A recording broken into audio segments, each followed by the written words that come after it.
નમસ્કાર દોસ્તો, ગુજરાતમાં દારૂ પર પ્રતિબંધ છે, પરંતુ તેના કારણે જ અનેક બુટલેગરો છે તે રાજ્યની અંદર બહારથી દારૂ ઘુસાડતા હોય છે. આવો જ એક બુટલેગર છે જે પોલીસને લાંબા સમયથી ચકમો આપતો હતો અને પોલીસના હાથે નહોતો લાગતો. તે રાજ્યનો મોટો બુટલેગર છે. એટલું જ નહીં, તે સૌરાષ્ટ્રનો નંબર 1 બુટલેગર છે, જેને 11 જિલ્લાઓની પોલીસ છે તે શોધતી હતી. આખરે પોલીસ તેના સુધી પહોંચી અને તેને ઝડપી પાડ્યો છે. તો આવો જાણીએ કોણ છે આ બુટલેગર, ક્યાંનો છે, કુલ કેટલા ગુના છે તેના ઉપર આ તમામ મુદ્દે વાત કરીએ અને વિડીયોની હવે શરૂઆત કરીએ. નમસ્કાર દોસ્તો, મારું નામ દિલીપ મોરી છે. ધીરેન અમૃતલાલ કારિયા નામનો આ વોન્ટેડ વ્યક્તિ હતો, જેના ઉપર અનેક ગુનાઓ છે તે નોંધાયા છે અને તેને સૌરાષ્ટ્રનો સૌથી મોટો બુટલેગર માનવામાં આવે છે. આ વ્યક્તિ જૂનાગઢનો છે. તેના ધર્મપત્ની જૂનાગઢ મહાનગરપાલિકાના કોર્પોરેટર હોવાનું પણ સામે આવ્યું છે.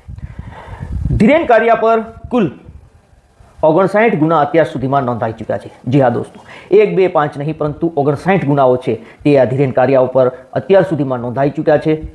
અમરેલીની એલસીબી છે, તેણે તેને મધ્યપ્રદેશના ઉજ્જૈનથી ઝડપી પાડ્યો છે અને તેને અમરેલી લાવવામાં આવ્યો છે. તેમને 11 જિલ્લાઓની પોલીસ શોધી રહી હતી. તેમના પર અનેક ગુનાઓ છે તે નોંધાઈ ચૂક્યા છે.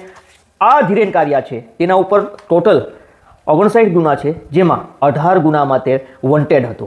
જી હા, અમરેલી, ભાવનગર, જૂનાગઢ, દ્વારકા, જામનગર, ગાંધીનગર, પોરબંદર, રાજકોટ અને નર્મદા સહિત કુલ 11 જિલ્લામાં જે છે તેની પોલીસ છે તેને લાંબા સમયથી શોધતી હતી, પરંતુ પોલીસના હાથે તે નહોતો આવતો. આખરે અમરેલીની એલસીબી છે તેને જાણ થાય છે અને અમરેલીની એલસીબી પોલીસ સીધી જ પહોંચે છે ઉજ્જૈનની અંદર, મધ્યપ્રદેશના, અને ત્યાંથી આ ધીરેન કારિયાને દબોચીને લાવે છે. મતલબ કે મોટો બુટલેગર છે આ ગુજરાતનો, જેને પોલીસે આખરે ઝડપી પાડ્યો છે, જે 18 ગુનાનો વોન્ટેડ છે.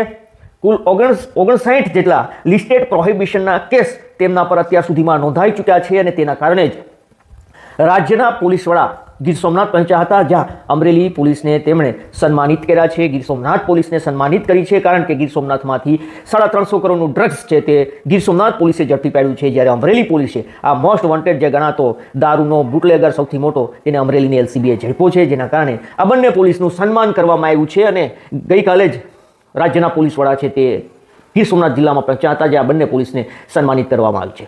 દોસ્તો, આવી જ ખબરો જોવા આપણી યુટ્યુબ ચેનલ નમસ્તે ગીરને સબસ્ક્રાઇબ કરો. અગર આપ આ વિડીયો ફેસબુક અથવા તો ઇન્સ્ટાગ્રામ પર જોતા હોય તો ફોલો કરો. ધન્યવાદ.